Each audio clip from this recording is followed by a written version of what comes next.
মাত্র 5 রানের জন্য সেঞ্চুরি মিস, সেঞ্চুরির দাগ প্রান্তে গিয়ে আউট হওয়া, এটা সত্যি দুঃখজনক একজন ব্যাটসম্যানের জন্য, সে হোক একজন প্রতিপক্ষ ব্যাটসম্যান। ইব্রাহিম জাদরান যেভাবে খেলছিলেন তাতে তার সেঞ্চুরি পাওয়াটা উচিত ছিল, কিন্তু মেহেদী হাসান মিরাজের বলে 6 মারতে গিয়ে সবচেয়ে বড় ভুলটি করেছেন তিনি।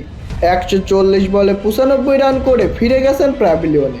রশিদ খানকে আউট করে সতীর্থ ক্রিকেটার শান্তর সাথে হাসাহাসিতে মাতলেন মেহেদী হাসান মিরাজ। তবে এখানে আম্পায়ার ডিসিশন পাঠিয়ে দিয়েছিলেন তৃতীয় আম্পায়ারের কাছে, বলটি মাটিতে টাচ করেছে কিনা সেটা দেখার জন্য, কিন্তু টিভি রিপ্লেতে দেখা যায় বলটাকে মাটি থেকেই তুলেছেন রশিদ খান।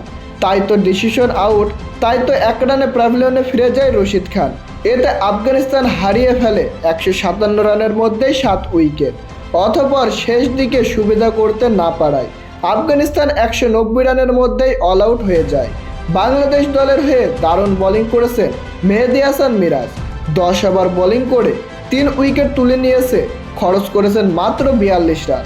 2টি করে উইকেট শিকার করে নিয়েছেন তানজিম সাকিব এবং রিশাদ হোসেন।